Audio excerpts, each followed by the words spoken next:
Assalamualaikum anak-anak solih dan solihah. Bagaimana kabarnya semuanya pagi hari ini? Semoga hari ini semuanya dalam keadaan sehat dan semangat ya.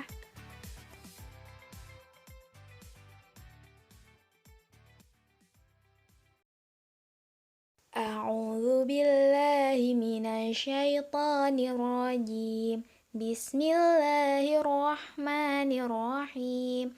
Allahumma aftah alaina futuhal arifin warzuqna fahman nabiyyin wa ilhamal malaikatil muqarrabin birahmatika ya arhamar rahimin.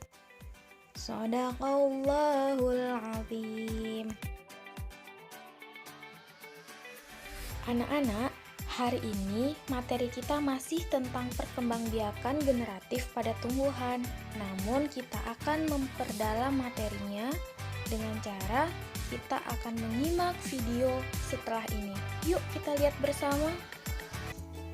Setiap hewan memiliki kemampuan untuk berkembang biak. Begitu juga dengan tumbuhan.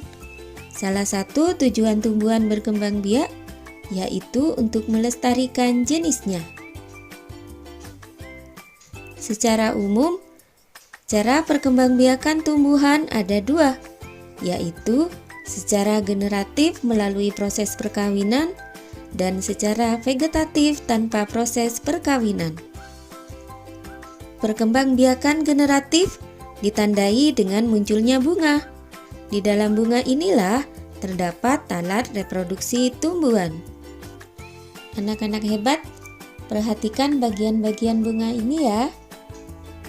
Bunga lengkap memiliki bagian-bagian sebagai berikut: tangkai sari, kepala putik, tangkai putik, mahkota bunga, kelopak bunga, tangkai bunga, dasar bunga, dan bakal biji. Benang sari adalah alat reproduksi jantan, sedangkan putik adalah alat reproduksi betina. Perkembangbiakan generatif atau perkembangbiakan secara kawin terjadi melalui proses penyerbukan dan pembuahan. Perkembangbiakan generatif pada tumbuhan diawali dengan penyerbukan, yaitu melekatnya atau jatuhnya serbuk sari ke kepala putik.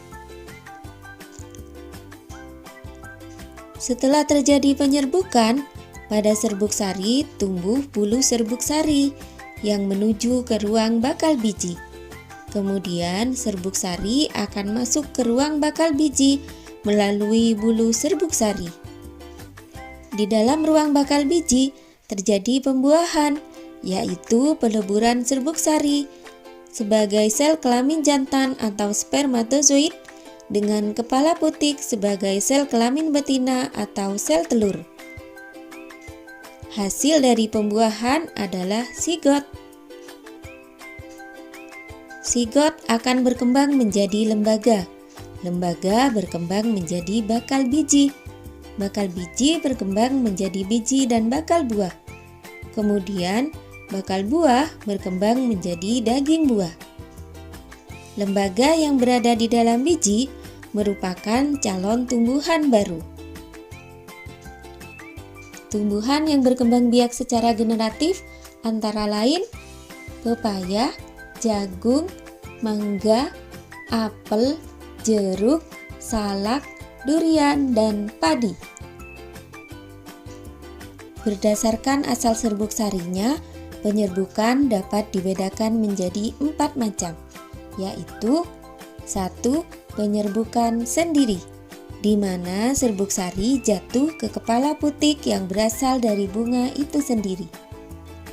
2. Penyerbukan tetangga, yaitu serbuk sari jatuh ke kepala putik bunga lain, tetapi masih dalam satu pohon. 3. Penyerbukan silang, yaitu serbuk sari jatuh ke kepala putik bunga lain yang berbeda pohon, tetapi masih satu jenis. 4. Penyerbukan bastar, yaitu serbuk sari jatuh ke kepala putik bunga lain yang masih satu jenis tetapi beda varietasnya. Berdasarkan macam-macam perantaranya, penyerbukan dapat dibedakan menjadi 4 macam, yaitu 1. Penyerbukan zoidiogami, yaitu penyerbukan yang dibantu oleh hewan. Misalnya, burung, serangga, kelelawar, dan siput. Perhatikan cara lebah membantu penyerbukan bunga berikut. Serbuk sari menempel pada lebah yang hinggap pada bunga saat menghisap nektar. Kemudian lebah berpindah dari bunga satu ke bunga lain yang sama jenisnya.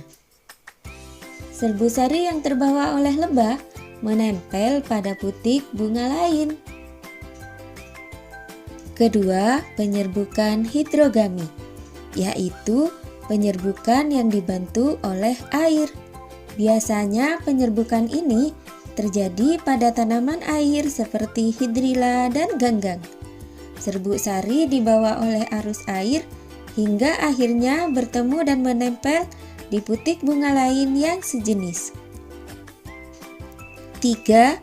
Penyerbukan anemogami, yaitu penyerbukan yang dibantu oleh angin.